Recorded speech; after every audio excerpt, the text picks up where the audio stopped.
Assalamualaikum warahmatullahi wabarakatuh. Sebelumnya perkenalkan kami dari kelompok 5 yang beranggotakan 2 orang. Satu saya sendiri Arif Sutiadi dan satu lagi saudari Nur Alfilail. Di sini kami akan menjelaskan tentang materi penilaian eksternal manajemen strategi. Lanjut ke pembahasan 5.1 terkait dengan sumber informasi eksternal. Nah, tentunya dalam sumber informasi eksternal banyak sekali informasi strategi yang tersedia bagi organisasi. Baik itu dari sumber-sumber yang dipublikasikan maupun yang tidak dipublikasikan. Untuk sumber-sumber yang tidak dipublikasikan mencakup survei konsumen, riset pasar, pidato pada rapat profesional atau pemegang saham, program televisi, wawancara, dan perbincangan dengan para pemangku kepentingan. Selanjutnya, untuk sumber-sumber informasi strategi yang dipublikasikan mencakup terbitan berkala, jurnal, laporan, dokumen pemerintah, abstrak, buku, direktori, surat kabar, dan manual. Nah, tentunya dalam perkembangan zaman ini, internet juga cukup berpengaruh karena internet telah memudahkan perusahaan untuk mengumpulkan atau menyesuaikan dan mengevaluasi informasi. Lanjut ke poin 5.2 terkait dengan alat dan teknik peramalan. Untuk perakiraan atau peramalan atau forecast adalah asumsi berdasarkan mengenai tren dan kejadian di masa depan.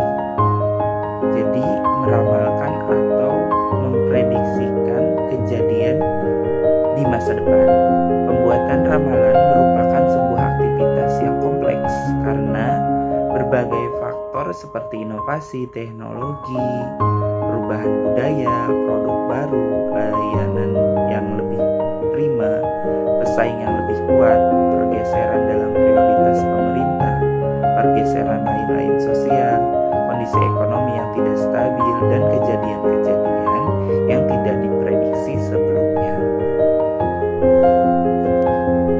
Lanjut ke poin 5.3 terkait dengan tantangan global.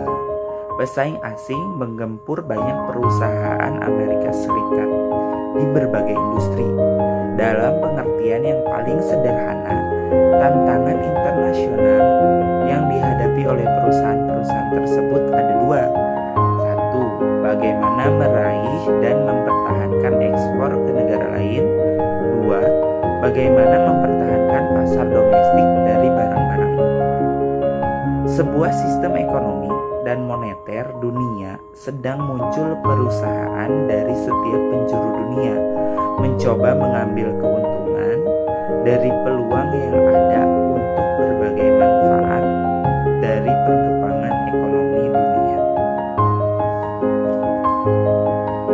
Lanjut ke poin 5.4 terkait dengan analisis industri, metrik evaluasi faktor eksternal.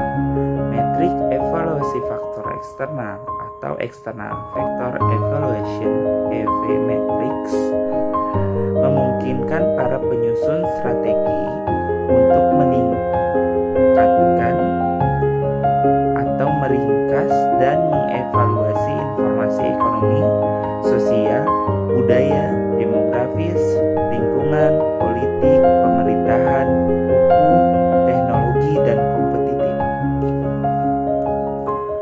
Adapun kesimpulan dari pembahasan kali ini terkait dengan alat peramalan dikategorikan menjadi 2, ada ramalan kuantitatif dan ada teknik kualitatif. Untuk ramalan kuantitatif paling tepat ketika data historis tersedia dan ketika hubungan antara variabel-variabel utama diharapkan tetap sama di masa mendatang.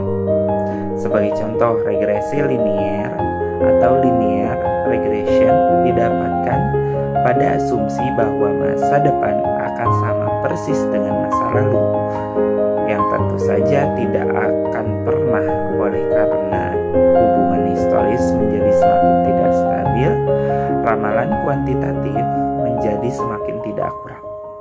Kemudian untuk membuat asumsi dengan mengidentifikasi kejadian-kejadian di masa depan yang dapat memiliki dampak besar terhadap perusahaan, dan dengan membuat asumsi-asumsi yang masuk akal mengenai berbagai faktor ini, para penyusun strategi bisa menjalankan proses manajemen strategi.